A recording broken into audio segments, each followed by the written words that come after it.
Pagi luar biasa. Tangan kita semua. Sebelum kita memulai acara pagi hari ini, ada baiknya sama-sama kita ucapkan lafaz basmalah. Bismillahirrahmanirrahim.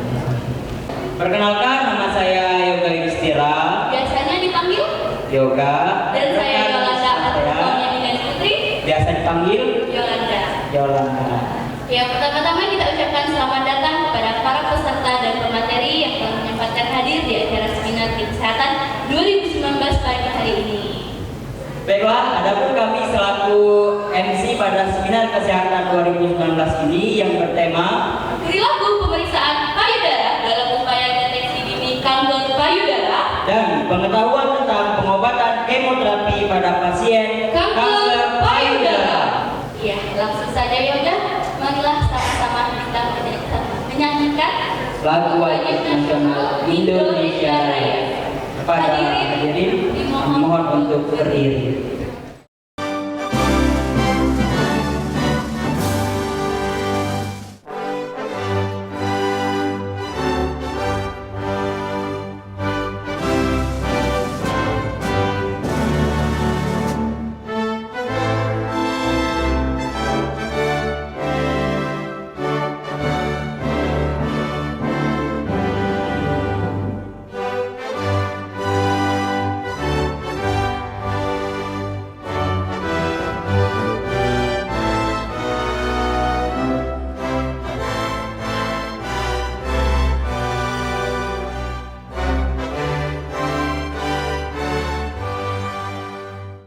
Bapak Haji Subhan SKM MTes, waktu dan tempat kami persilahkan.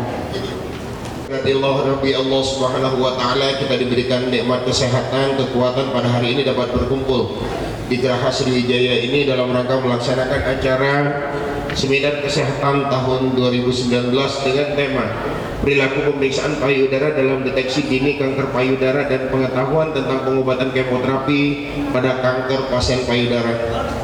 Kami ucapkan terima kasih yang sebanyak-banyaknya yang kami hormati, yang terhormat Bapak Nur Qadir, spesialis bedah onkologi, yang telah meluangkan waktunya untuk berbagi ilmu dengan kita pada hari ini selaku narasumber utama kita. Selanjutnya terima kasih juga kepada Bapak Haji Sukmawi Chatrat Masudi yang barangkali belum hadir pada kesempatan ini. Terima kasih kepada Ibu Maratunullah, sarjana keperawatan, nurse, magister keperawatan. Terima kasih kepada Bapak Muhammad Lubis SKM MKes, beliau sebagai Kepala Dinas Kesehatan Kabupaten Ogan Komering Ilir kayaknya belum hadir juga di tengah-tengah kita. Pada Ibu Haja Siti Aisyah, sarjana pendidikan magister kesehatan dari IBI, diwakili oleh ayunda kami yang pada hari ini beliau berhalangan untuk hadir. Kemudian Widiawati, sarjana keperawatan nurse, sehari-hari beliau di bagian kemoterapi Rumah Sakit Umum Pusat Dr. Muhammad Husin Palembang. Kemudian Ibu Eni Nuraini, sarjana gizi, instalasi gizi Rumah Sakit Bari Palembang, mungkin juga belum hadir pada kesempatan ini, mungkin setelah pembukaan akan hadir. Pada kesempatan yang sangat berbahagia ini, apresiasi yang sedalam-dalamnya kepada SM Organizer yang telah melaksanakan acara ini, bapak-bapak, ibu-ibu, serta adik-adik para peserta seminar yang kami hormati.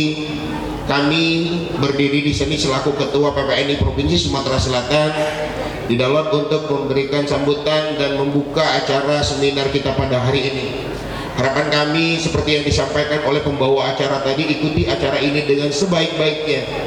Kami khususnya dari perawat, barangkali Dr. Nur Qadir yang paling banyak ikut di acara ini nantinya, sangat berharap bahwa yang didapatkan adalah benar-benar ilmu. Diwajibkannya 25 SKP ini adalah SKP itu didapat diantaranya melalui kegiatan seperti ini, mengikuti pelatihan, mengikuti seminar. Jadi jangan cuman ya daftar namanya di seminar ini, orangnya lagi ada di desa ya, nyingok kebun para misalnya, dapat SKP 2, minggu depan dapat lagi SKP 2, ujung-ujungnya cukup 25 SKP, sertifikatnya dapat, ilmunya jauh. Barangkali itu yang dapat kami sampaikan. Mudah-mudahan kita semua diberikan kekuatan, diberikan kesehatan untuk dapat mengikuti materi ini, materi seminar pada hari ini, dan secara umum kita dapat menjadi tenaga kesehatan yang mumpuni, yang handal, sehingga dapat melakukan tugas kita dengan sebaik-baiknya. Untuk apa? Untuk berdamar bakti kepada negara dan bangsa Indonesia tercinta ini, untuk merawat pasien kita dengan baik di rumah sakit. Barangkali itu yang kami sampaikan. Sekali lagi terima kasih kepada narasumber yang telah memberikan waktu untuk hadir pada acara ini. Terima kasih kepada SM Organizer yang telah melakukan ini untuk kemajuan ilmu pengetahuan kesehatan, khususnya kalau kami mungkin keperawatan dan kebidanan. Lebih dan kurang kami mohon maaf kepada Allah, kami mohon ampun. Mari kita buka acara pada hari ini dengan sama-sama melapaskan basmalah. Bismillahirrahmanirrahim. Usikum wa nafsi bitaqallah. Assalamualaikum warahmatullahi wabarakatuh. Selamat pagi, salam sejahtera untuk kita semua. Semangat pagi, pagi, pagi, pagi luar biasa. Tanpa berlama lagi, langsung saja sama-sama kita saksikan penampilan Tari Genting Sriwijaya.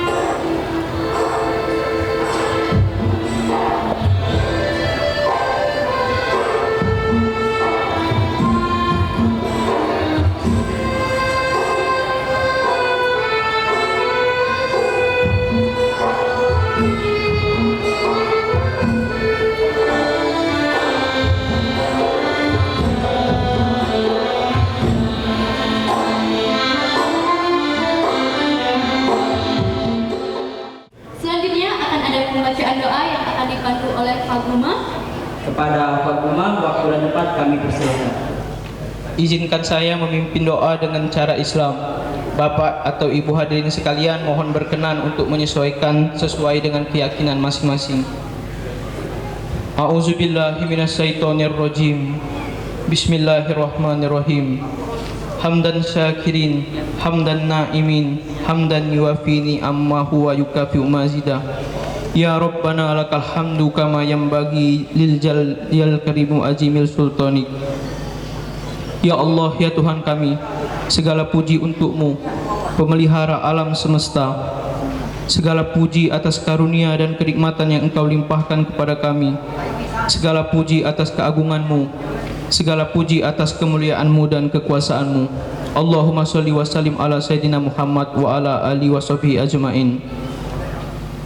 Ya Allah, hari ini kami berkumpul di sini dalam kegiatan seminar kesehatan dan berdiskusi mengurai pikir untuk memberikan sumbangsih terbaik bagi bangsa ini. Karenanya ya Allah, lancarkanlah acara kami, berkahilah, penuhilah pertemuan ini dengan kebaikan dari awal hingga akhir nanti. Bukakanlah pikiran kami, lenturkanlah lidah kami, dan berikanlah kepada kami ide-ide cemerlang untuk membangun kekuatan bangsa ini.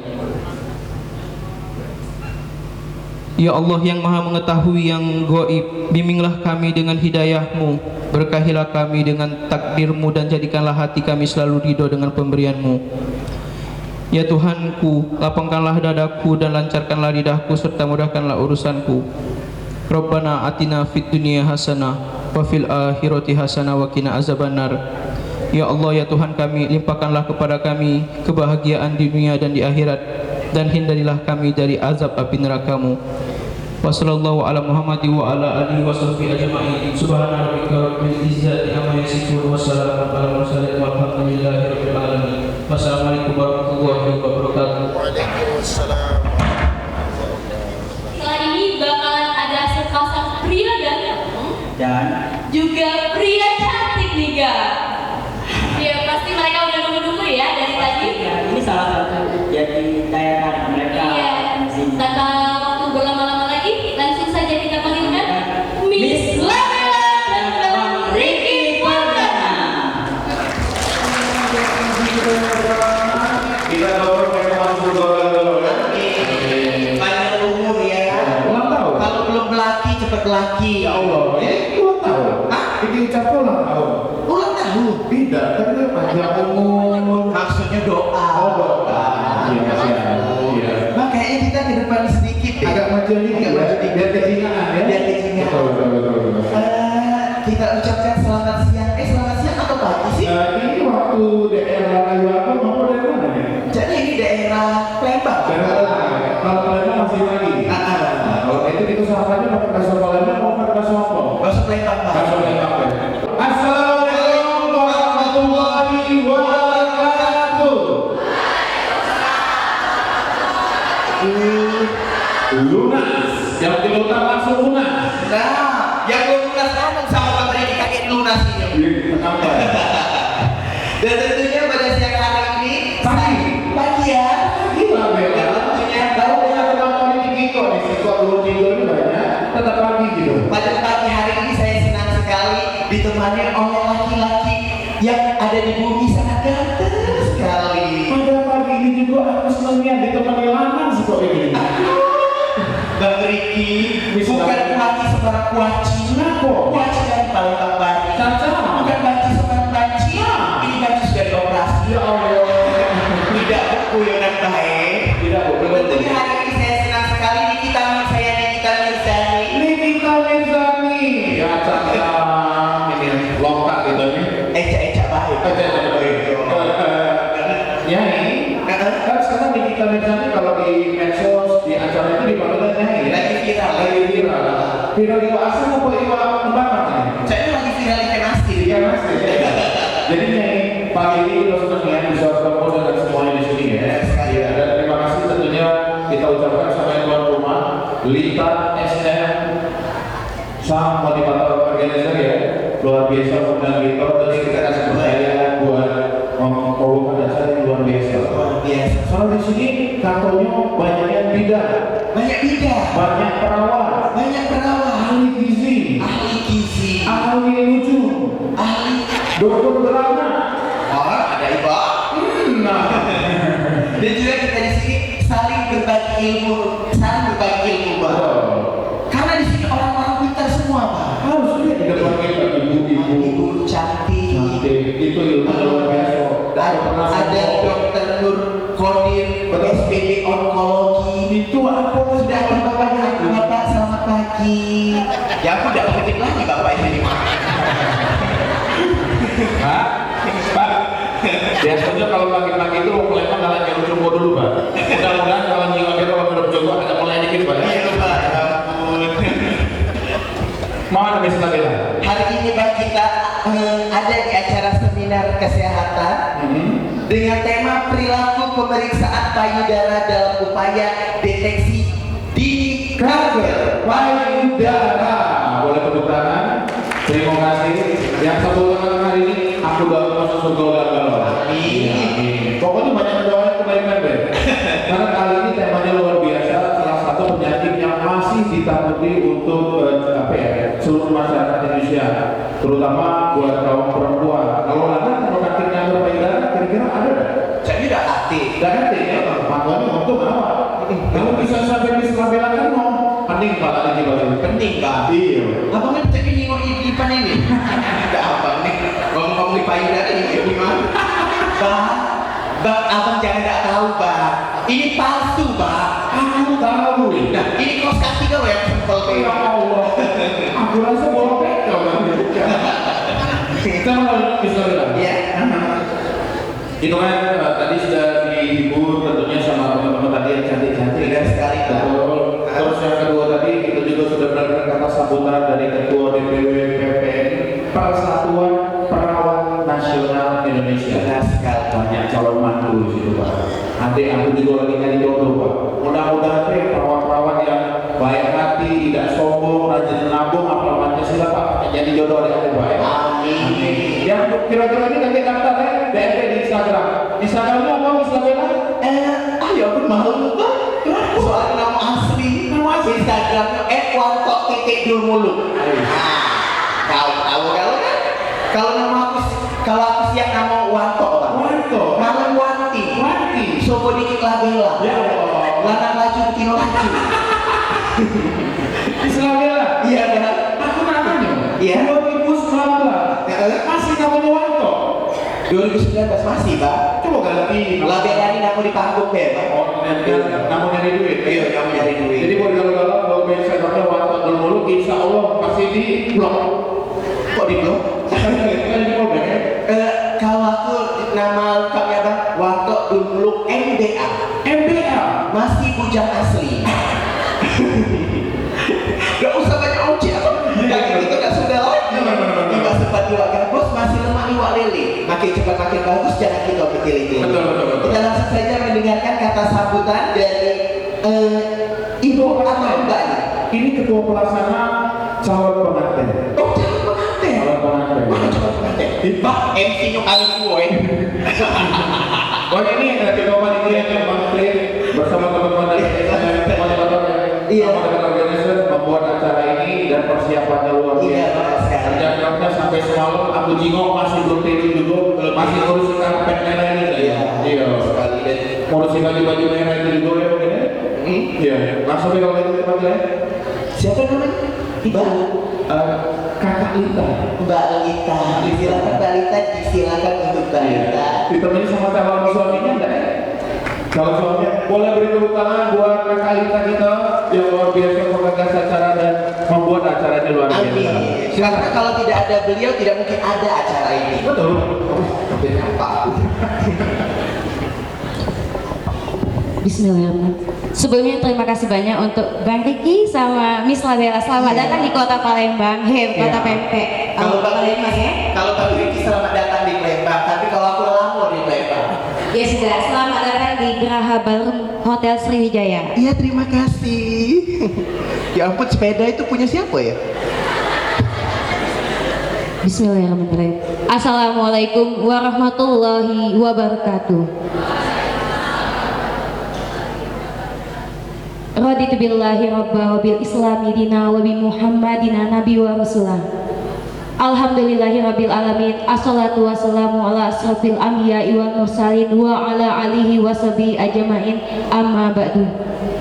Yang saya hormati Bapak Haji Subhan SKMMK selaku Ketua DPW Sumsel, DPW PPNI Sumsel. Yang saya hormati Bapak M Yamin SKMMK selaku Sekretaris DPW PPNI Sumsel. Yang saya hormati Dr. Nurkodir SPP Onkologi. Yang saya hormati Ibu Septa Clara Astia DCN Mars RT.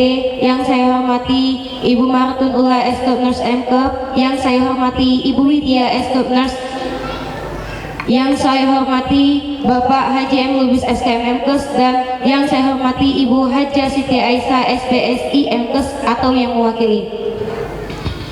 Dan tak lupa yang saya hormati untuk Bang Riki Perdana ST, Miss Labella, Nyai Beda Gasum, Bintang Production, serta selamat datang di Hotel Geraha Sriwijaya. Terima kasih telah meluangkan waktunya untuk membantu acara pada hari ini. Dan yang saya sayangi dan saya banggakan, teman sejawat profesi kesehatan yang luar biasa, memiliki antusias yang luar biasa, memiliki semangat yang tak henti-hentinya, memiliki semangat untuk update, terus belajar untuk mencapai derajat kesehatan yang semaksimal mungkin, yaitu dengan diadakannya kegiatan ilmiah seperti ini, seminar kesehatan yang bertema tentang perilaku pemeriksaan payudara dalam upaya deteksi dini kanker payudara dan pengetahuan tentang pengobatan kemoterapi pada pasien kanker payudara. Puji syukur kehadirat Allah Subhanahu wa taala karena kita masih diberikan nikmat sehat, nikmat proses belajar, nikmat rezeki yang luas, sehingga kita berada di Hotel Geraha Sriwijaya dengan niat update wawasan terbaru.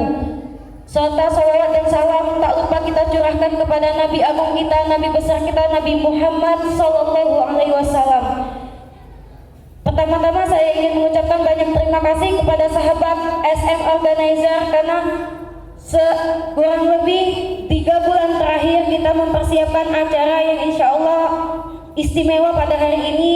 Saya ucapkan banyak terima kasih karena setiap pemikiran, setiap ide, setiap inspirasi sangat saya hargai. Dan alhamdulillah berkat kita bekerja sama, bekerja keras, berkat berdoa, berkat semuanya kita bisa hari ini berkumpul dengan halayak ramai yang luar biasa, antusiasnya tinggi sekali. Sekali lagi saya ucapkan terima kasih. Dan pada tema kita pada hari ini, seperti kita ketahui bahwa kanker payudara ini adalah penyebab tertinggi di dunia. Maka angka kejadiannya itu meningkat setiap tahunnya. Menurut riset kesehatan dasar atau Riskesdas tahun 2018. Dan melihat angka yang cukup tinggi itu, kanker payudara itu banyak diderita oleh perempuan.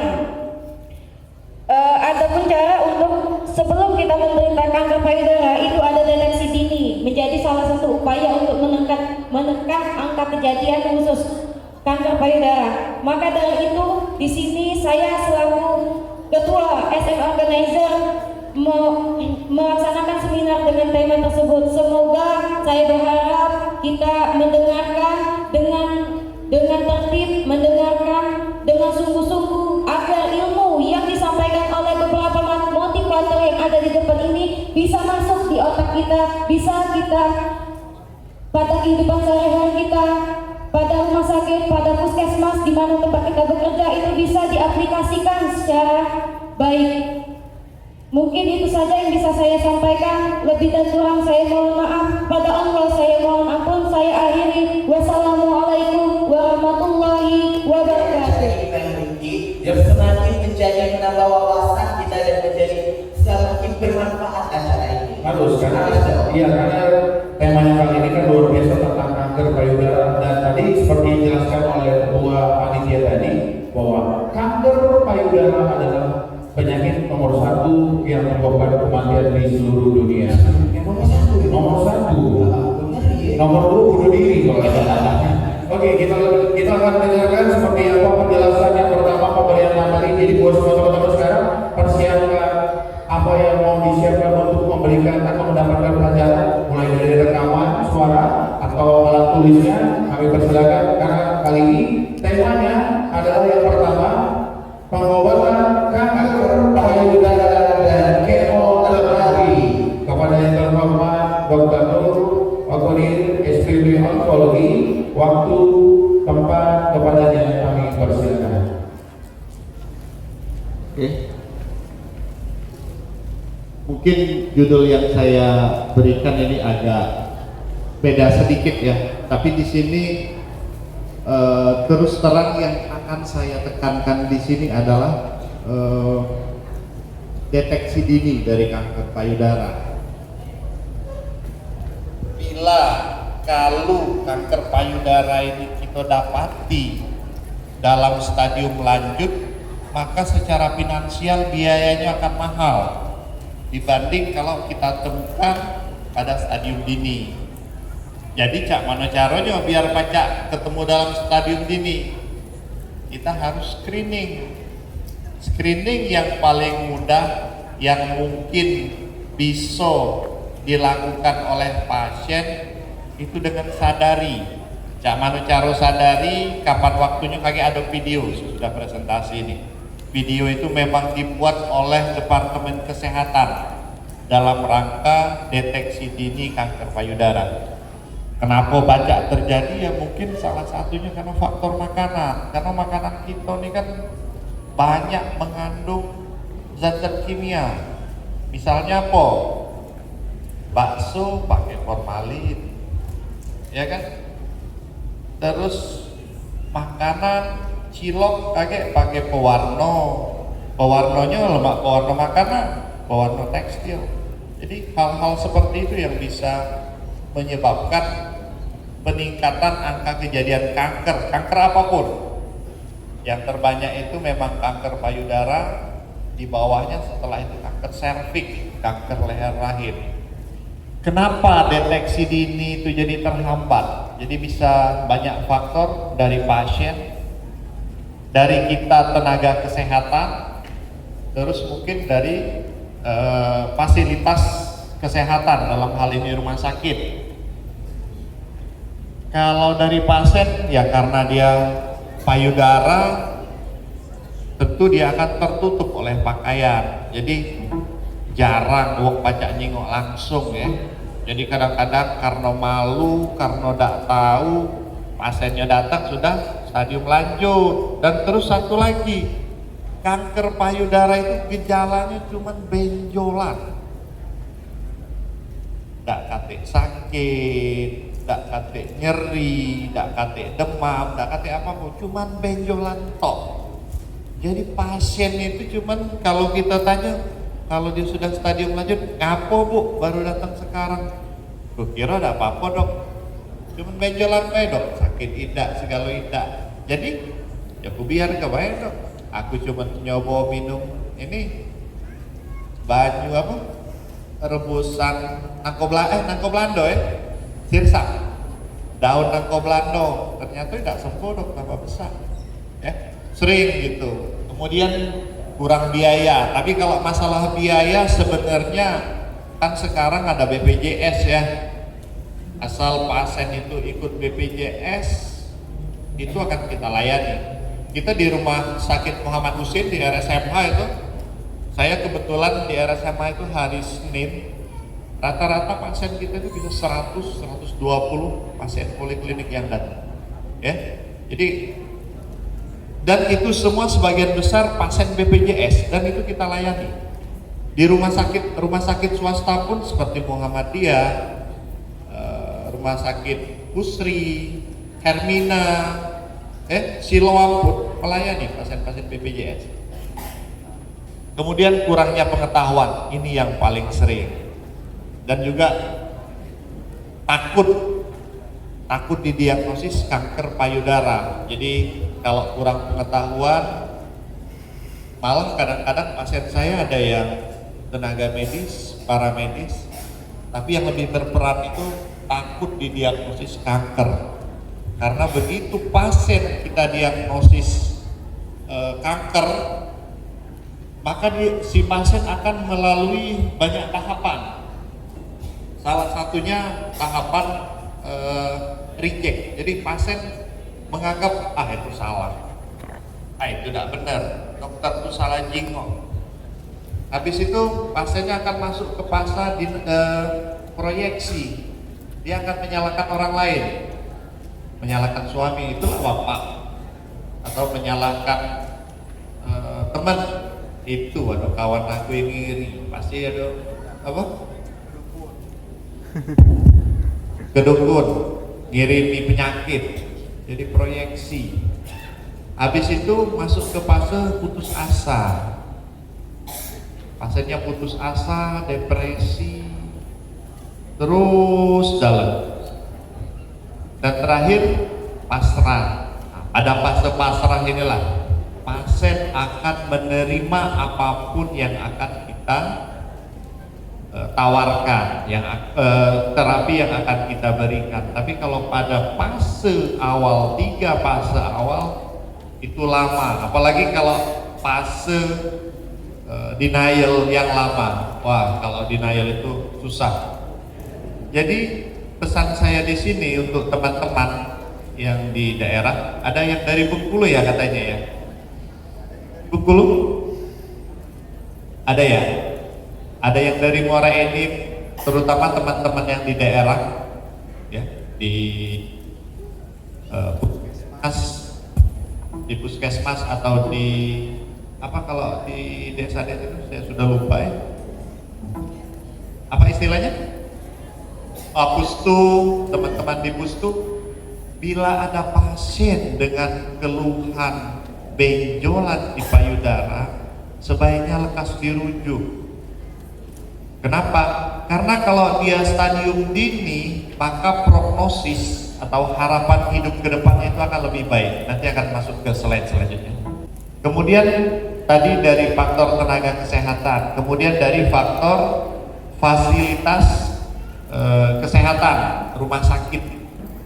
Kadang-kadang kayak kita di rumah sakit Muhammad Husin, pengobatan kanker itu salah satunya adalah radioterapi penyinaran.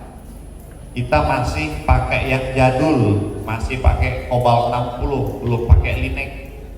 Tapi sekarang alhamdulillah sudah akan beroperasi ya, mungkin akhir tahun ini awal tahun depan yang pakai Linek.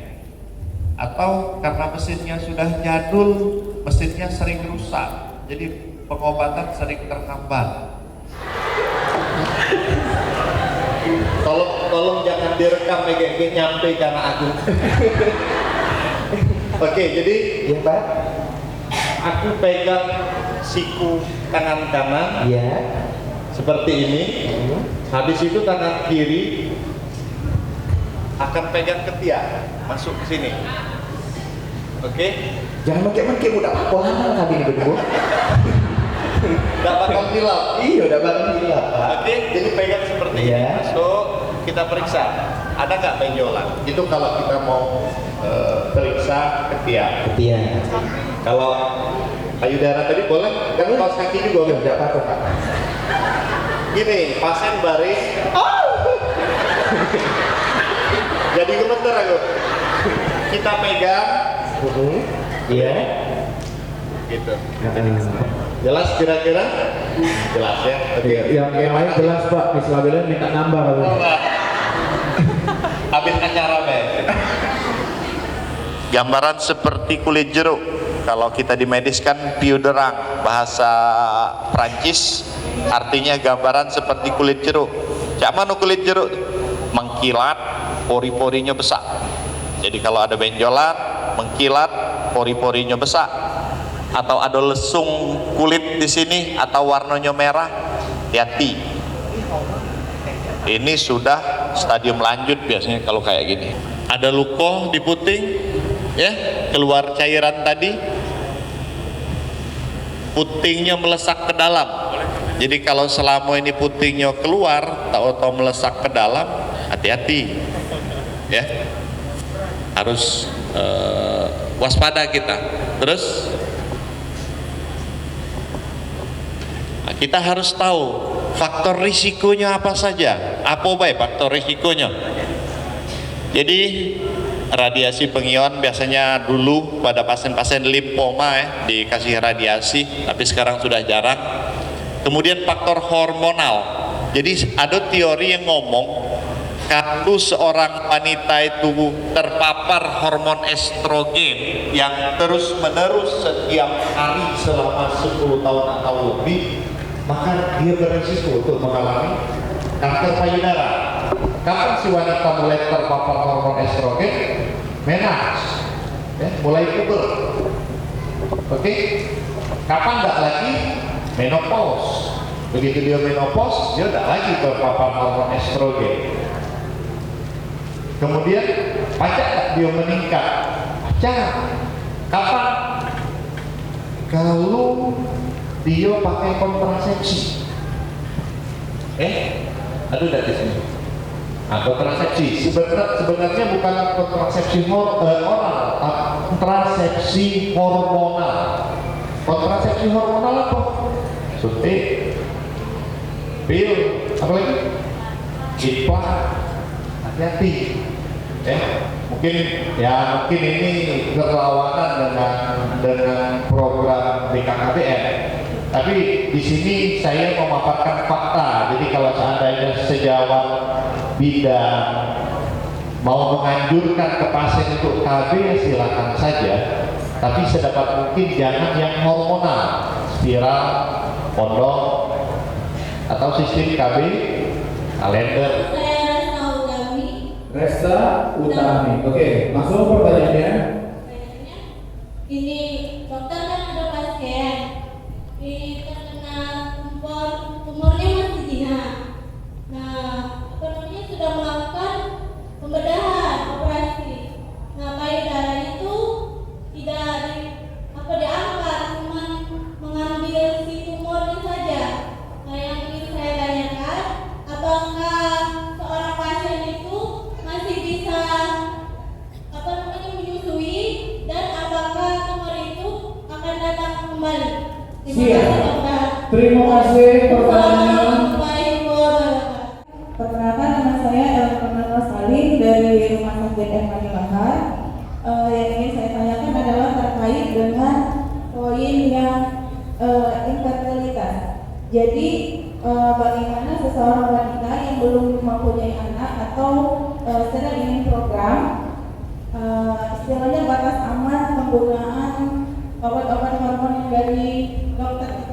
Jadinya kan menjadi dilema, karena kalau ke dokter biasanya pasti dikasih obat hormon.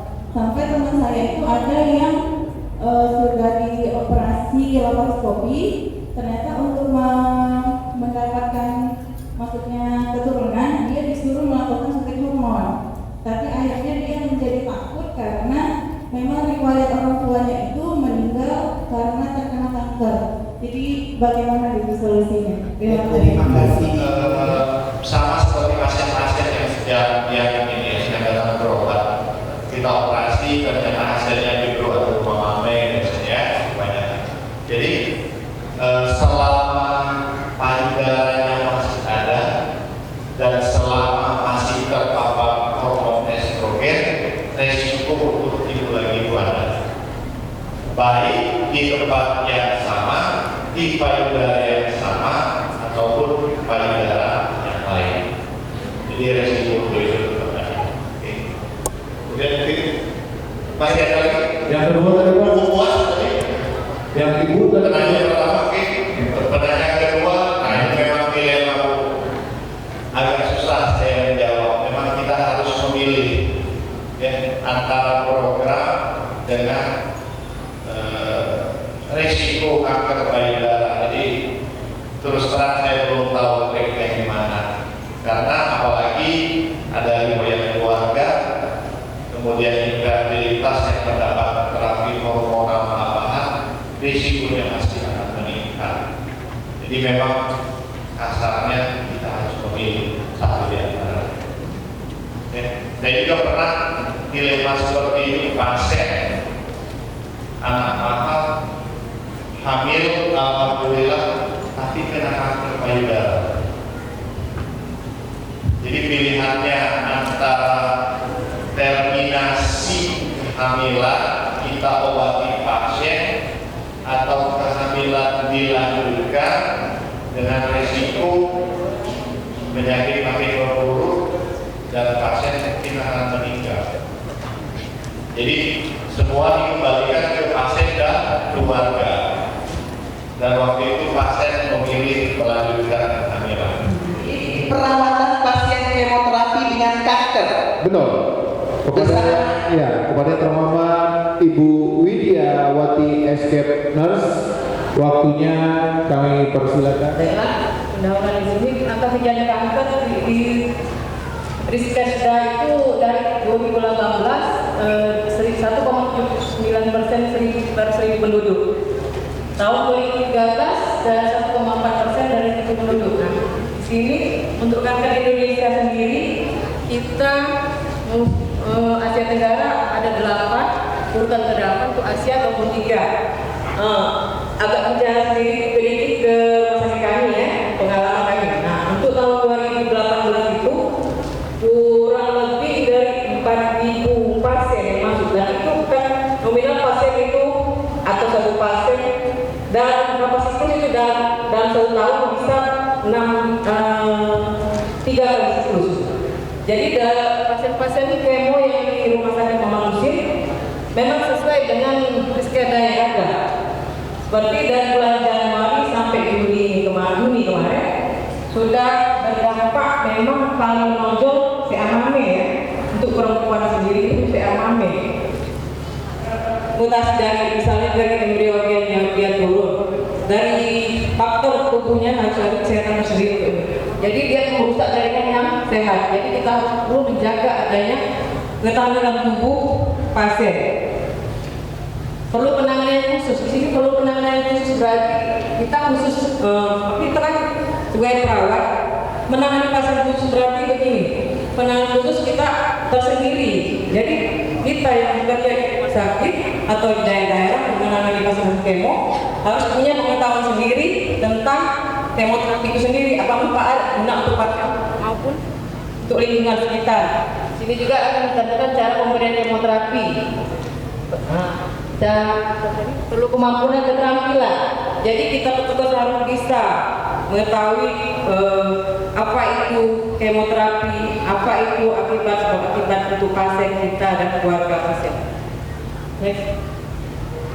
Cara pemberian obat yang fitostatika itu sendiri bisa melalui oral. Nah, kalau melalui oral, orang bisa dengan ada obat-obat tertentu yang pasien kemoterapi yang makan obat oral, samping pemakaian obat intravena. Subkutan itu bisa melalui kulit, jaringan kulit. Biasa pada pasien-pasien anemia biasanya terjadi. Topikal itu salep intramuskular, biasanya banyak terjadi pasien-pasien yang CA cervix atau kasus obgyn pidana. Intravena itu biasa kita suntik langsung melalui line itu ya, pemasangan kemo melalui intravena.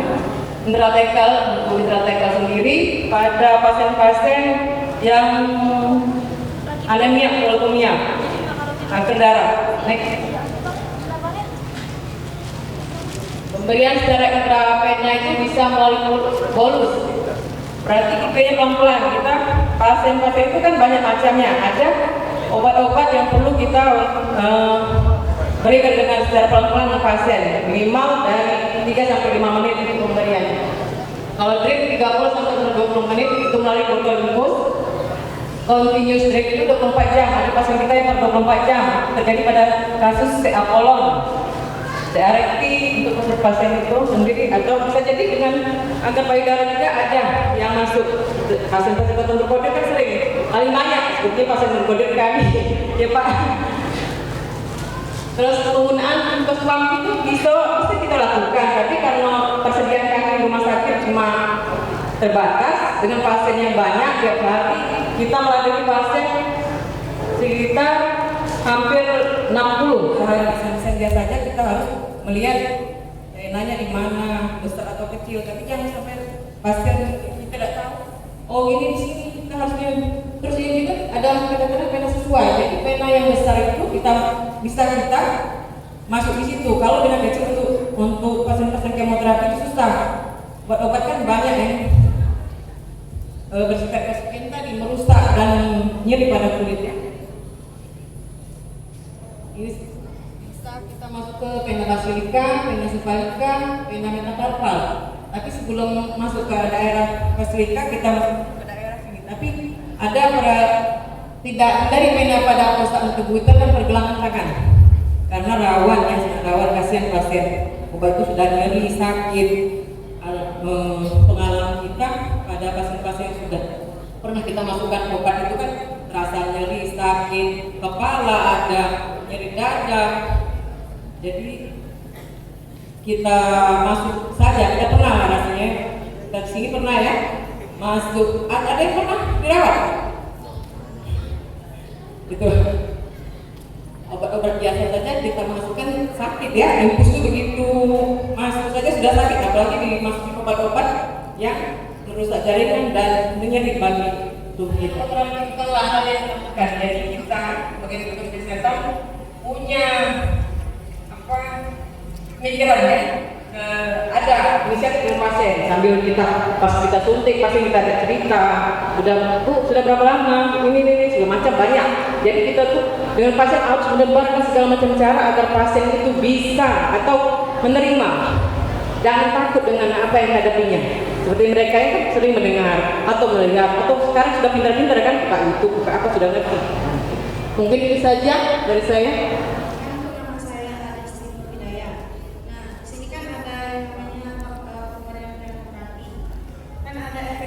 Dari pemberian kemoterapi. Nah, apakah efek samping dari kemoterapi itu hanya timbul sementara waktu atau dapat timbul dalam jangka waktu yang panjang? Dan misal sudah dalam kemoterapi, apakah pasien dapat kemungkinan timbul kembali secara Itu saja cukup? Ya, langsung dijawab ya. Efek kemoterapi itu apakah cuma untuk sementara waktu atau panjang, dan apakah pertanyaan kedua bisa timbul kembali? Langsung dijawab Bu, nggak usah nyosok lagi, aja langsung. Oke, ini ya. Efek kemoterapi itu untuk sesaat atau jangka panjang.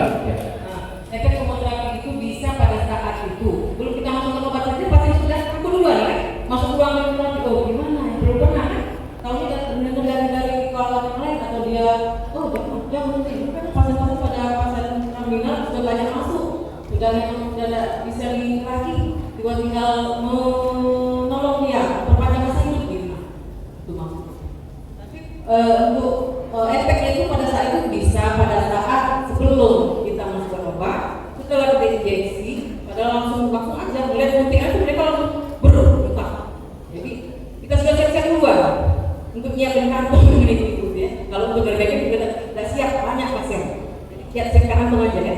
Untuk saat terus ada pasien ada yang misal obat dorsal tadi menyebabkan nyeri. Pasien jarang juga terkena gitu, tapi ada pasien memang karena ada psikis dari diri sendiri bisa jangka waktu sekarang 2 minggu setelah kemo, pas sudah 3 minggu dia sudah baik kembali untuk tidak lagi mual, dia mau masuk lagi obat. Jadi begitu muntah itu sudah hilang, dia sudah mau menghadapi lagi.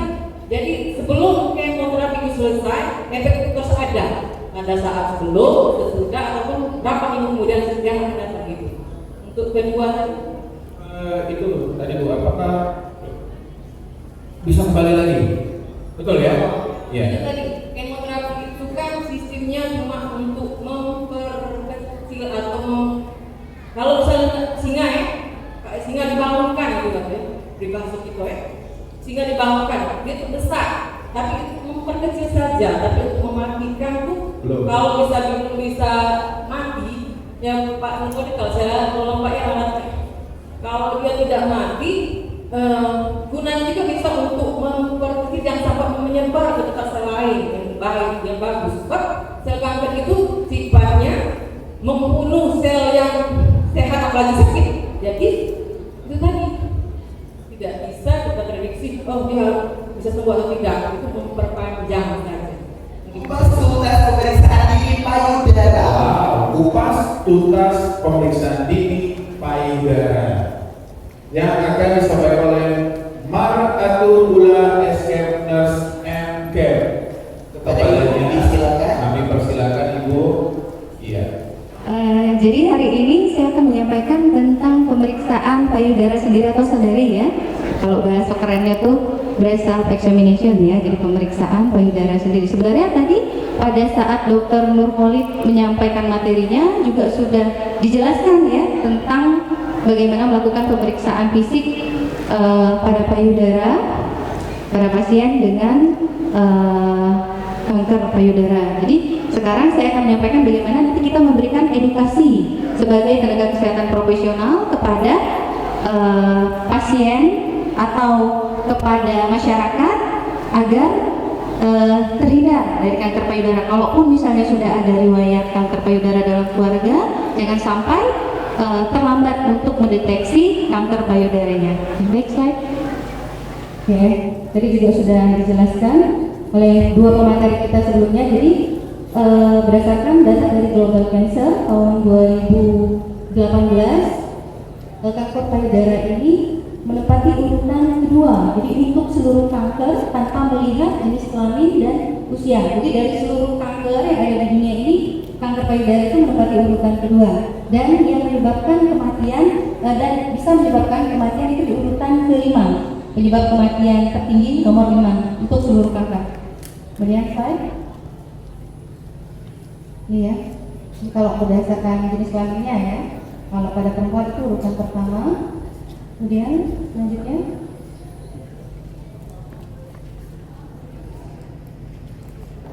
Nah ini untuk data di Indonesia ya, data di Indonesia dari seluruh kasus kanker di Indonesia tanpa melihat jenis kelamin dan usia juga kanker payudara ini menempati urutan pertama.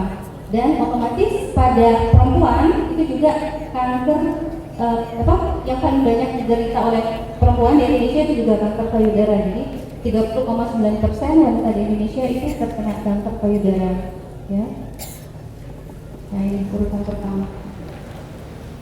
Nah, ini juga sudah dijelaskan oleh Dr. Nurholis tadi. Jadi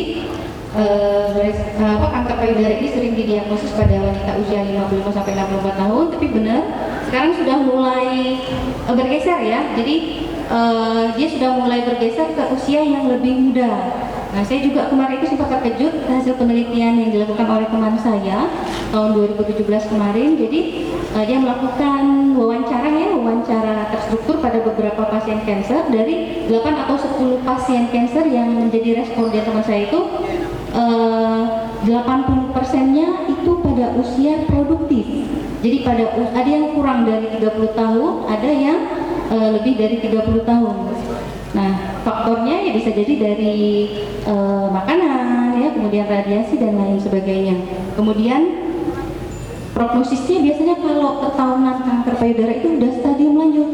Nah, kenapa kita perlu mengajarkan pemeriksaan payudara sejak awal agar kanker payudara ini bisa terdeteksi sejak dini, ya, untuk menghindari prognosis yang buruk pada pasien. Kemudian mengancam hidup, identitas seksual dan citra tubuh, ya, karena payudara sendiri merupakan salah satu identitas seksual pada wanita, ya. Nanti mungkin pemateri kita selanjutnya nanti akan menjelaskan bagaimana kaitannya identitas seksual, citra tubuh ini akan mempengaruhi perilaku dari pasien yang menderita kanker payudara. Kemudian untuk mencegah hal tersebut perlu dilakukan deteksi dini kanker payudara melalui pemeriksaan payudara sendiri sehari. Oke, ini ya. Jadi kanker payudara keganasan yang berasal dari sel kelenjar, saluran kelenjar dan jaringan penunjang payudara. Nah, jadi pencegahannya itu bisa dengan pemeriksaan fisik rutin yang dilakukan setiap bulan untuk memeriksa kelainan pada payudara seperti benjolan, lesi kemerahan atau perubahan lainnya. Ya, jadi menggunakan dengan melakukan pemeriksaan sedari atau pemeriksaan payudara sendiri atau rectal examination. Nah, tujuannya itu untuk menemukan kanker sebelum gejalanya muncul, kemudian memudahkan pengobatan dan penyembuhan apabila kanker diketahui lebih awal. Jadi kalau misalnya terdeteksinya itu lebih awal, mudah-mudahan nanti prognosisnya akan lebih baik, ya, angka harapan hidupnya bisa lebih panjang, ya. Kemudian mengurangi kemungkinan kematian akibat kanker. Jadi kalau misalnya kemungkinan 10% yang kata dokter Nurholis tadi bisa sembuh dan masa hidupnya atau angka harapan hidupnya lebih dari 5 tahun, mudah-mudahan 10% itu akan meningkat, ya, dengan melakukan pemeriksaan payudara ini. Yang untuk pemeriksaan pada kelenjar getah benihnya, jadi pada ketiak juga kita lakukan pemeriksaan ada pembengkakan atau tidak pada kelenjar getah benihnya, ada benjolan atau tidak, ya. Kita raba, kita palpasi, ya, pada bagian ketiak. Oke. Nah, puting susu, ya, puting susu. Ini jadi kita periksa pengeluaran dari puting susunya ada atau tidak cairan, baik itu berupa cairannya berbentuk nanah atau darah, ya. Kemudian, nah ini kelainan-kelainan pada payudara tadi, misalnya ada benjolan atau penebalan yang sebelumnya tidak ada, ya. Kemudian perubahan warna dan tekstur kulit, kemudian keluar cairan, dan puting susunya masuk ke dalam, ya. Dingling atau ada lesung pipit tadi pada payudaranya, jadi kayak payudaranya, bagian dari payudara yang masuk ke dalam. Oke, early detection, safety. Oke, jadi kita pemeriksaan payudara untuk menyelamatkan hidup kita. Terima kasih. Hajah Herwati SKM MKes, pensiunan PNS di Kebidanan RSMH Palembang tahun 2010, fasilitator APN, dosen di UKB Palembang, si hukum dan PDIB Sumsel, dan tentunya juga punya 3 anak dan cucu itu sudah 7 orang, ya Bu, ya. Mudah-mudahan Ibu selalu sehat. Baik, hari ini saya dapat materi perilaku pemeriksaan sadari. Sebenarnya materi dari awal sampai yang akhir Ibu Atun semuanya sudah dijabarkan, ya. Barangkali saya lebih ke perilaku atau pengalaman-pengalaman yang pernah terjadi. Dia dulu apa sih itu sadari gitu, ya. Lihat pengertian dulu yang dilakukan dengan menggunakan kaca cermin dan berbaring. Jadi bisa di depan kaca, bisa juga sambil berbaring atau duduk yang seperti tadi, bisa juga berdiri di kamar mandi saat kita lagi mandi. Nah, Kapan ini mulai dideteksi? Bisa di usia 20 tahun. Jadi kalau 20 tahun kita sudah mulai mendeteksi ya di usia remaja. Tadi bisa juga di usia pada saat sudah mulai menstruasi ya. Tapi lebih enak lagi mungkin di 20 ya, sudah mulai remaja. Lanjut nih. Tujuannya sama untuk mendeteksi secara dini. Jadi kalau kita tahu bahwa ada sesuatu yang terjadi di tubuh kita dari awal, mungkin lebih enak untuk mengobati. Jadi stadium dini.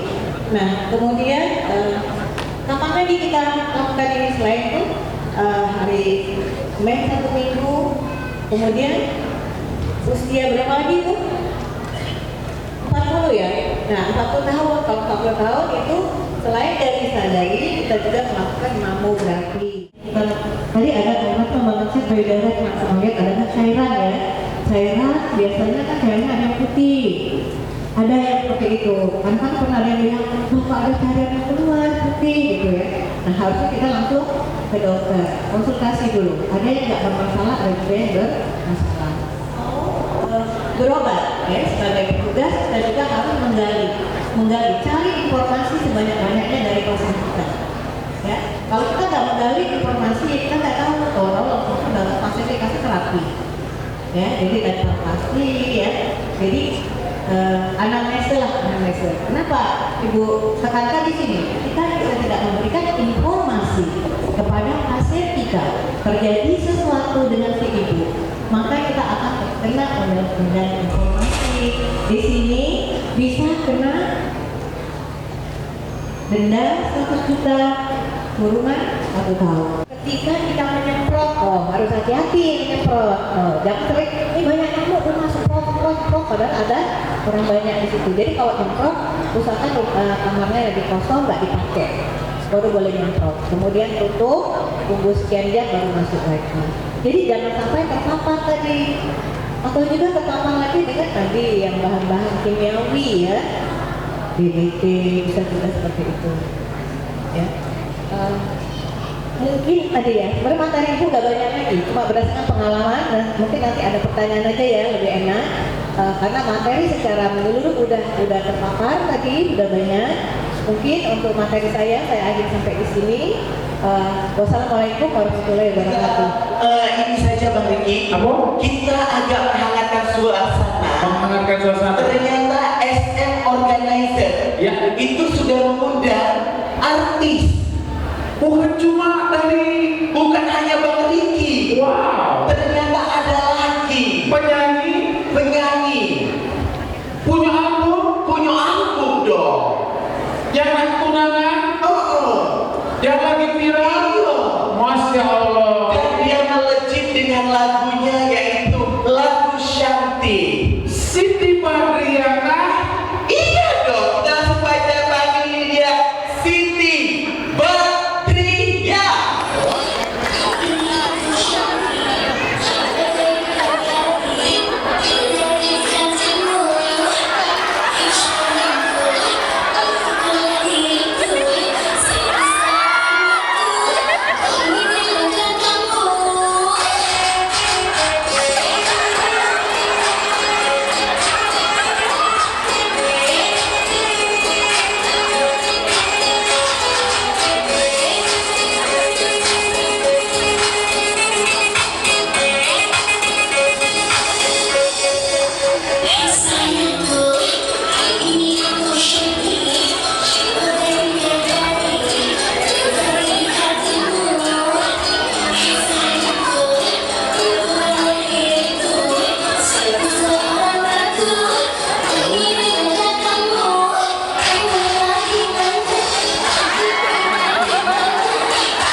Nggak berdaya tambah. Cuma apa ngomong rumah tuh? Boleh, apa ini?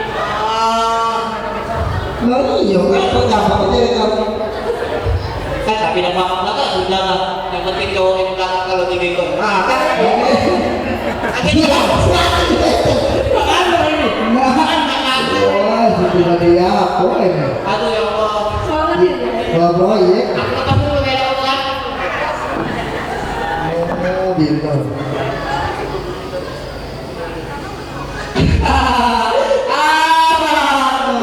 Aku adalah Nyai Beta. Segala lagi lewat pasti aku goda. Negatif Pak ini. Jalan-jalan ke Gandaria. Bener ya? Jangan lupa naik sepeda. Kami kira bertiga ini kaum Siti Badriah. Tak tahunya Nyai Beta. Awe. Di meja ada nampak. Iya. Berkendaraan menggunakan roda. Kalian pria yang sangat tampan, melihat wajahmu hatiku tergoda.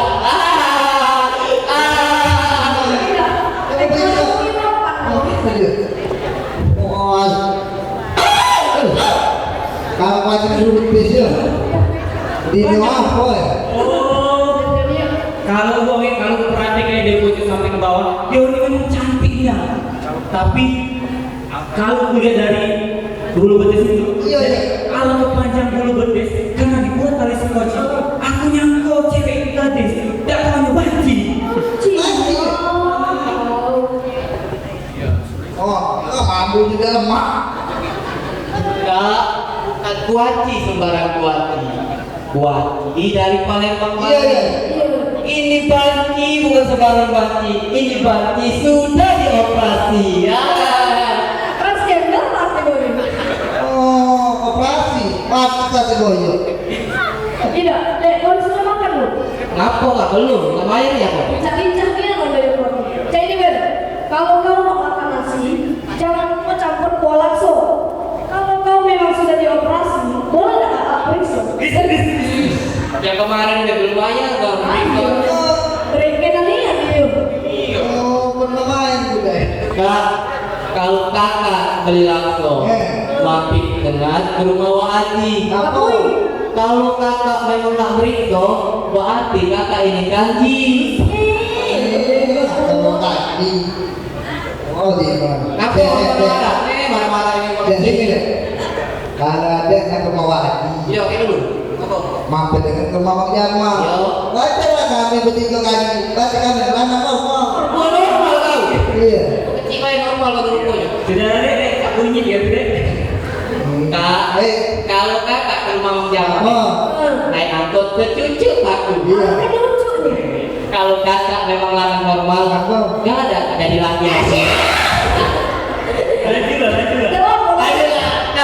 Nah, proyek gue kak, lagi promo. Tidak apa, kalau nggak sambung rasanya kan. Mau bawa proyek lain aja. Diskon sebesar kalau itu bang Dala. Jadilah sedikit cina ya gue.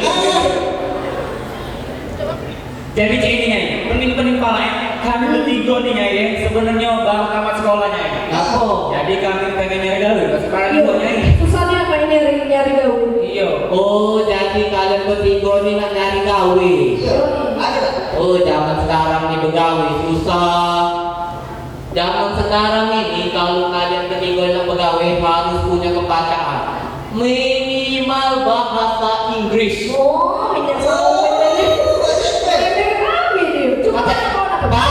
Aku ke Inggris selama 6 tahun. 6 tahun. Ngapain nambah ke Inggris sana? Anjing bener. Oh, nanti dulu 6 tahun ke Inggris. Kenapa udah dipegawai dari banyak? Oh, lain bener pegawai orang Inggris. Aku lain. Bisa-bisa yang mana? Oh, tanya itu lah. Apa ya? Kalau lain caro, kenapa saja naik? Kalau kau berapa tahun? Aku 7,5 tahun di Australia tapi. 7,5 tahun di Australia. Apa ini? Jadi dokter beranak. Dukun beranak, ini lebih parah lagi jangan. Dukun beranak? Apa jalan ini? Ya beda lah dokter beranak di sini di Australia kan. Apa dia bedanya? Ya di sini tinggal pakai di sana ada alat-alatnya, cak lenggis, kunci teh, kunci Inggris. Woi, kau kuli bang, kedukun. Kuli itu kedukun Inggris. Kok tahu sih? Kau Benar ya, iya. Ini tidak benar dari sambut kan. Coba tes deh. Sudah, kalau saya kalian bertiga ini kan pintar tahu bahasa Inggris ya. Kalau cak mau nyai tes dulu siko-siko. Tes. Coba kau, ku tes. Kalau bahasa Inggrisnya raja di atas raja. Betumpuk. Woi, betumpuk bahasa tubuh. Inggris aku nih ngomong. Iya. Ulang. Raja di atas raja. King of king. Nah, pinter loh. Anak-anak custom rupanya pinter. Dilarang merokok. No smoking. Apa? Buang baju. Kanci. Masuk WC. Kanci. Betina besar perut. Kunti. Nah, ini aneh kali. Gak kado di Australia sama betina besar murid kunti.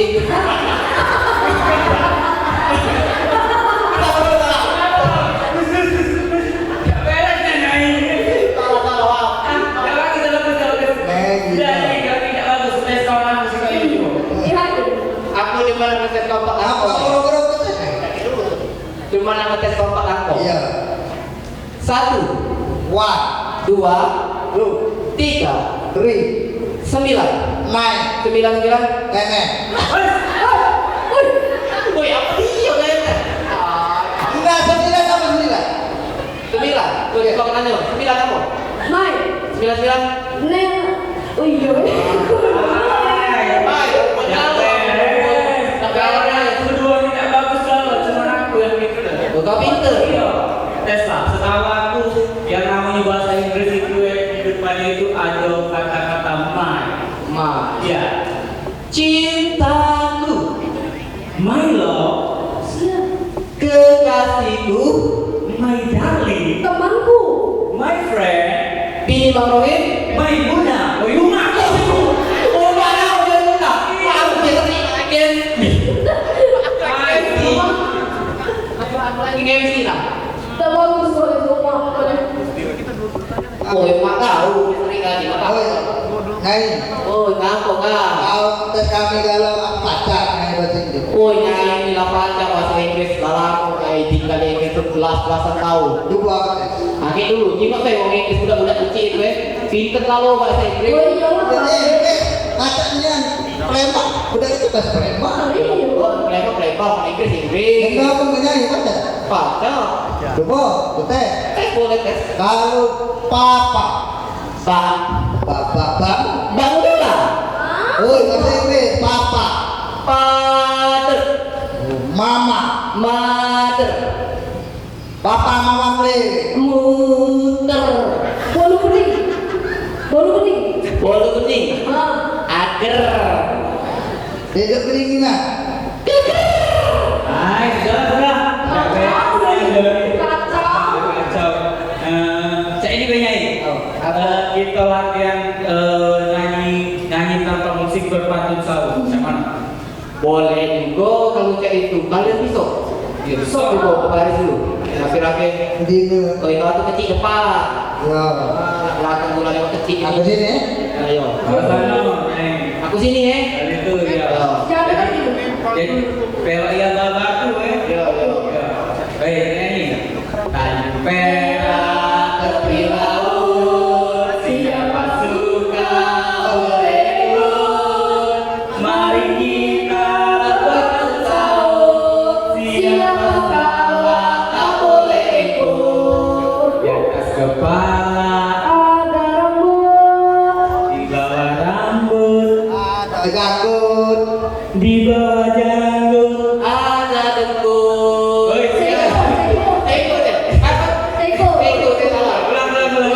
Di atas kepala, Ada rambut.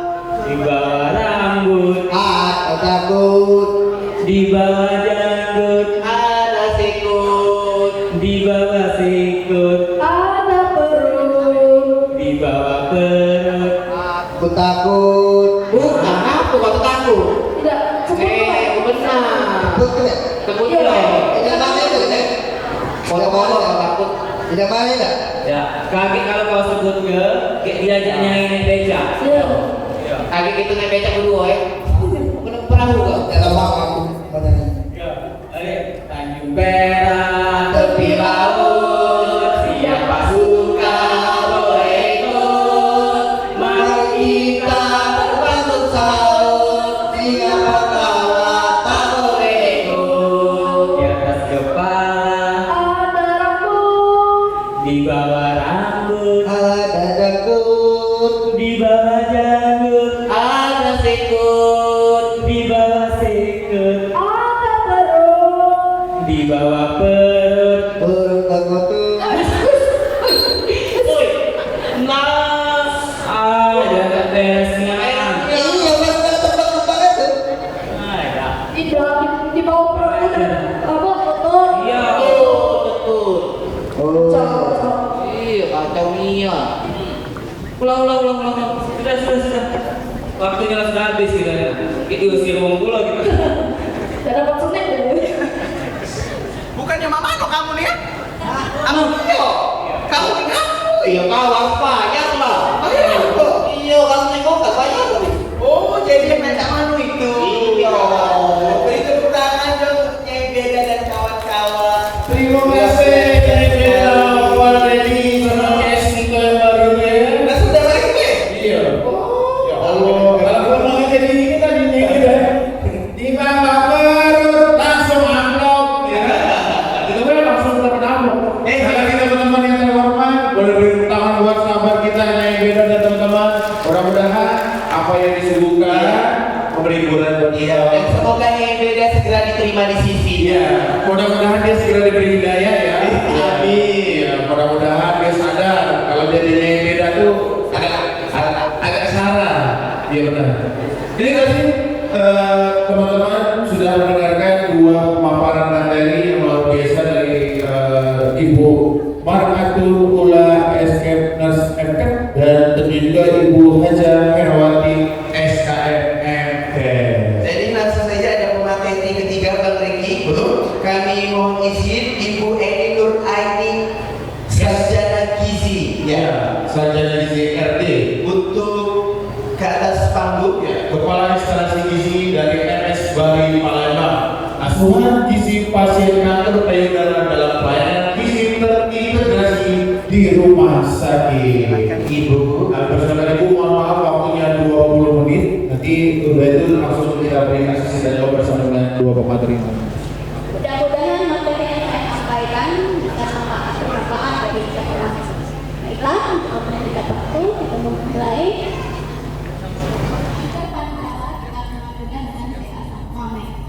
Yaitu penyakit yang ditandai adanya pertumbuhan sel yang tidak kembali atau ganas pada jaringan payudara yang dapat berasal dari usus maupun tutulnya. Dan kanker payudara ini diklaim sebagai penyakit yang berbahaya. Data riset menunjukkan bahwa 18,1 juta kasus baru terjadi, kemudian 9,6 juta orang meninggal akibat kanker. Indonesia berada urutan ke-8 di Asia Tenggara dan urutan ke-23 di Asia. Berdasarkan data riset atau riset kesehatan dasar menunjukkan bahwa terjadi peningkatan kasus ini. Next. Tahun 2018 itu dikatakan bahwa penderita kanker yang paling tinggi pada laki-laki itu adalah kanker paru-paru, sedangkan pada wanita adalah kanker payudara. Kunci kesimpulan dari kanker ini adalah pertama, adanya deteksi dini. Ya, tadi mungkin sudah kita ketahui bagaimana cara untuk melakukan deteksi dini itu melalui sadari dan sadari. Ya. Kedua, waspada gejala awal. Jadi kita harus paham gejala awal yang ditimbulkan oleh penyakit kanker, seperti adanya benjolan pada bagian payudara. Ini sudah tadi sudah disampaikan oleh pemateri. Ketiga, periksa jika punya faktor risiko. Jadi kalau ada adanya yang menderita penyakit kanker, kita harus mulai waspada. Kita harus bisa menjaga pola makan dan gaya hidup kita. Lalu bagaimanakah pengaturan makanan bagi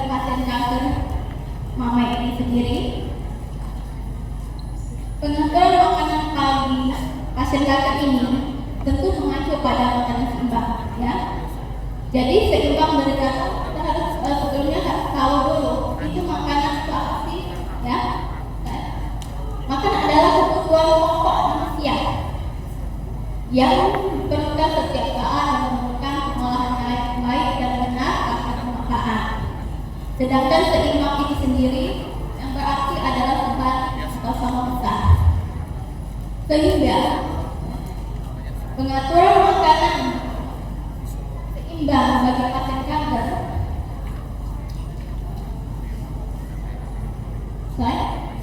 itu adalah sebagai suatu proses perencanaan pengolahan penyajian makanan yang disesuaikan atau sebanding dengan kebutuhan dan kondisi tubuhnya, ya.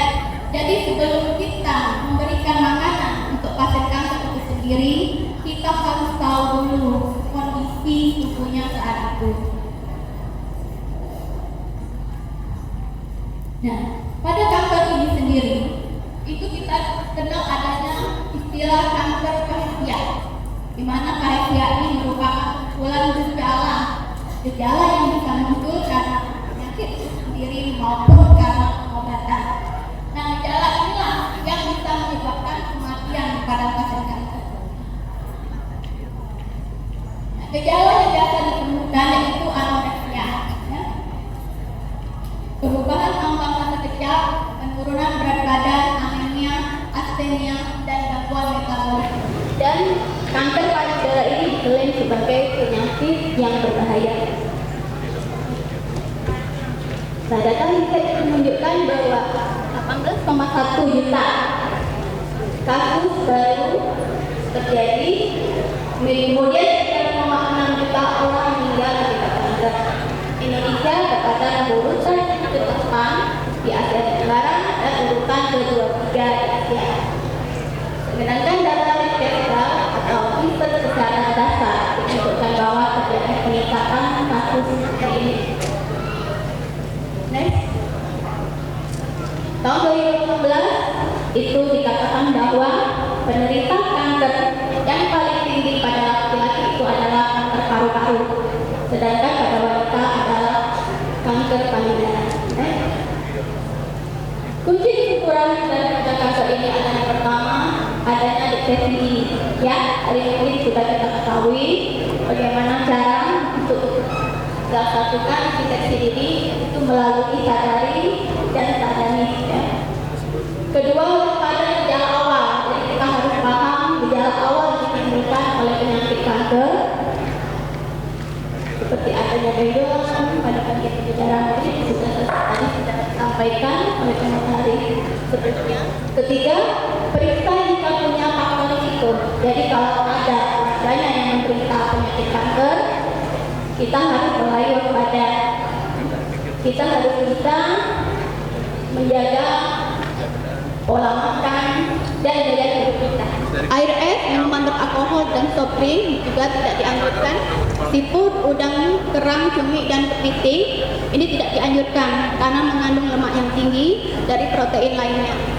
Lalu daging merah, daging sapi, daging kambing, kerbau dan babi itu tidak dianjurkan, ya, karena pada daging merah itu mengandung hidrum 5-GC atau zat yang memicu berkembangnya sel kanker pada tubuh pasien.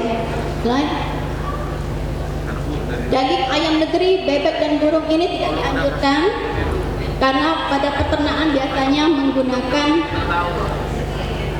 obat untuk perkembangan ayam negeri, bebek dan burung. Selanjutnya makanan dibakar. Jadi makanan dibakar dan digoreng secara berulang itu tidak dianjurkan karena hasil daripada pembakaran yang berulang-ulang itu bisa menyebabkan terjadinya karsinogenik pada makanan tersebut. Kemudian makanan yang diawetkan, ikan asin dan makanan kaleng, ya. Makanan diawetkan itu kita ketahui tinggi natrium. Kalau kita konsumsi tiap hari tinggi natrium, maka akan terjadi terbentuknya zat karsinogenik di dalam tubuh. Jadi, cara mengolah makanan untuk pasien kanker ini sebaiknya diolah dengan cara dikukus, ya, dikukus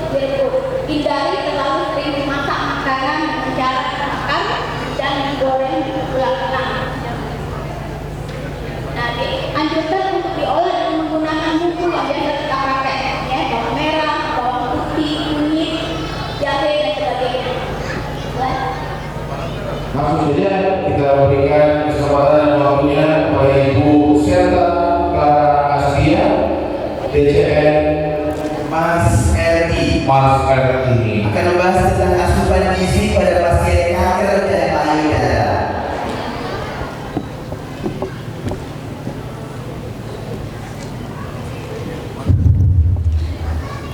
Semangat pagi.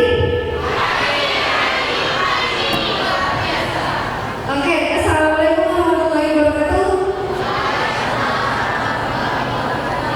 Selamat siang, salam sejahtera kita semua. Alhamdulillah saya berdiri di sini penuh ya. Alhamdulillah.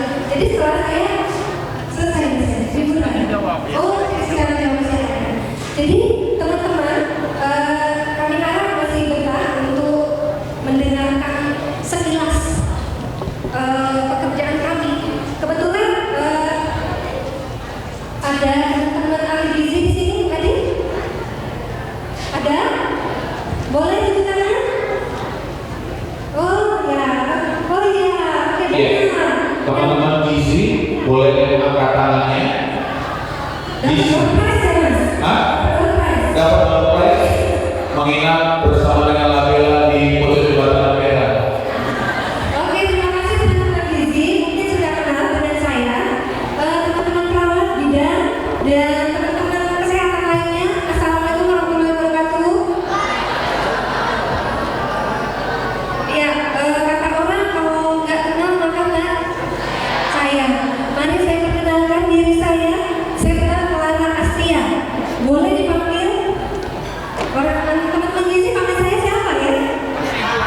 Mbak Kela, jauh banget namanya dari Serta Clara. Boleh Serta, boleh Clara, boleh Mbak Kela. Kalau lengkapnya Mbak Kela kalau di rumah sakit. Jadi perjalanan pekerjaan saya, alhamdulillah pertama kali itu mengambil pengalaman di rumah sakit Siti Khadijah. Ada teman-teman Siti Khadijah? Halo alumni, saya alumni Siti Khadijah. Kemudian alhamdulillah berkesempatan juga bekerja di rumah sakit pelabuhan. Ada teman-teman pelabuhan? Nggak hadir ya pelabuhan. Kemudian saya lagi pindah lagi nih di rumah sakit paru-paru. Ada paru-paru? Nggak ada juga. Terakhir saya ada di RSMS. Jadi mohon izin teman-teman yang tidak bekerja di rumah sakit, ini hanya informasi. Bagi teman-teman yang bekerjanya di rumah sakit, mungkin ini hanya untuk mengingatkan. Jadi hari ini saya diberi kesempatan sama panitia untuk menyampaikan pengalaman-pengalaman kami dalam melakukan asuhan gizi pada pasien kanker, khususnya kanker payudara. Jadi dari pagi pasti sudah dapat apa fisiologi dari dokter, sudah dapat peralatan deteksi dini dari perawat, barusan dapat ilmu gizi dari Ibu Eni. Saya tanya sekarang sebelum saya tutup, ikutin nggak seperti ini dari pagi sampai hari ini sampai siang ini teman-teman? Coba saja deh pertanyaannya. Apa sih istilahnya deteksi dini kanker payudara? Sadari, iya. Tangan nih buat kelompok kanan. Sadari. Baik, untuk menghemat waktu kita mulai saja. Kelihatan nggak ya yang belakang? Tidak. Itu gimana nih nggak kelihatan? Jadi ini perjalanan proses asuhan gizi di rumah sakit. Jadi kalau ada keluarga, kebetulan ada tetangga, kebetulan ada saudara jauh masuk rumah sakit, yang pertama kali ahli gizi lakukan di rumah sakit adalah saya juga nggak baca mas panitia gimana ya? Bisa dibesarin lagi nggak? Maaf ya teman-teman, saya aja nggak kelihatan. Oke, jadi pasien masuk, kami lakukan screening gizi.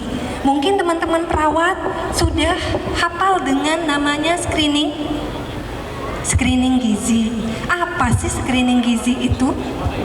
Nanti kita bicarakan ya selanjutnya. Kemudian setelah kita screening, kita kelompokkan pasien. pasien berisiko malnutrisi dengan pasien yang tidak berisiko malnutrisi. Kemudian diberikan diet, baik itu diet kanker maupun diet yang sesuai dengan penyakitnya. Slide.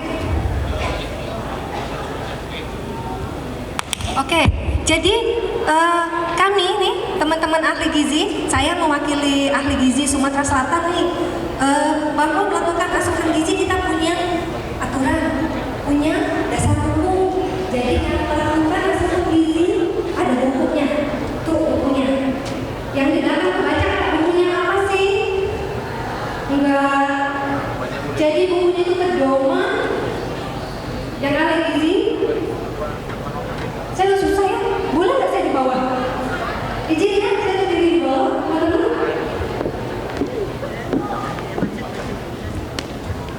Maaf, ini udah papaku, jadi kurang baca, nggak kelihatan. Jadi ini buku kita nih, bukunya buku warna biru, buku pedoman proses asuhan gizi terstandar. Teman-teman gizi nyebutnya apa? PAGT. Kalau teman-teman di puskesmas, ada teman-teman puskesmas? Banyak? Ya, dia bukan pakai ADIMA ya. Kalau PAGT di rumah sakit itu pakai format bukan SOAP. Jadi kalau kita di rumah sakit maupun di puskesmas ada pasien rawat inap, pakainya biasanya SOAP, subjektif, objektif, asas dan plain. Pinter tepuk tangan ya teman-teman semua. Jadi kita sudah punya pasien, cepat aja. Nah ini kita lakukan screening, teman-teman perawat melakukan screening, maka dia pasien ini berisiko malnutrisi sedang karena dia ada berat badan, ada risiko penyakitnya dan juga mual serta tidak nafsu makan.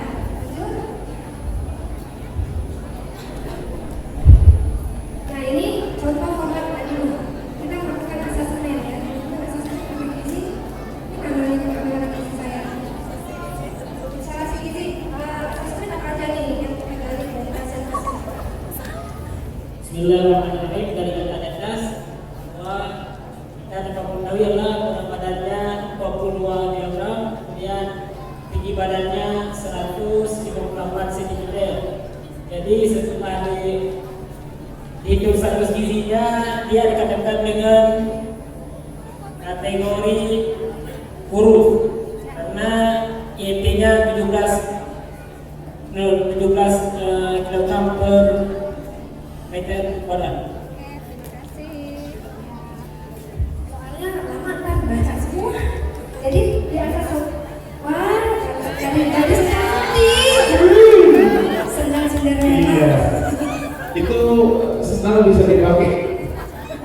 Oke lanjut, jadi di asesmen kita menggali antropometri di badan badan, kemudian kemungkinannya, lalu ada fisik klinisnya, kemudian riwayat personal dan riwayat gizi. Lanjut slide. Jadi oleh itu kita lakukan pada pasien yang berisiko malnutrisi rendah itu kita lakukan selalu menggali. Kalau dia berat ya berarti kita lakukan. Nah, kalau misalnya risiko malnutrisinya sedang, kita lakukan dia dan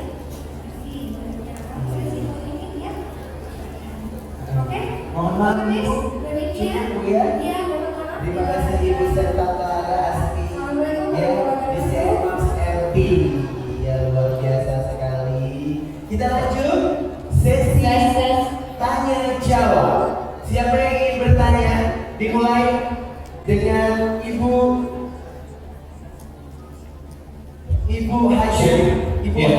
Hajar Herawati SKMM Kes. Siapa yang ingin bertanya? Satu pertanyaan? Ya, satu pertanyaan. Silakan Pak Leki dicari yang cantik mungkin. Yang belakang Cindo mananya? Cindo belakang. Yang sebelah kanan dulu sebelah kiri. Sebelah sini biar ada sini ada 4 materi berarti ya. 1, 2, 3, 4. Nanti bisa ini untuk pertanyaan pertama. Iya. Saya kasih kesempatan buat yang pakai mana tadi ya? Tadi itu jadi nanya. Ada? Oh iya. Tolong kasih yoga sama yang pakai baju di belakang hijab yang warna hijau. Dan pertanyaan ini diajukan untuk siap. Untuk Ibu Hajar Herawati SKMM Kes. Silakan perkenalkan nama dan langsung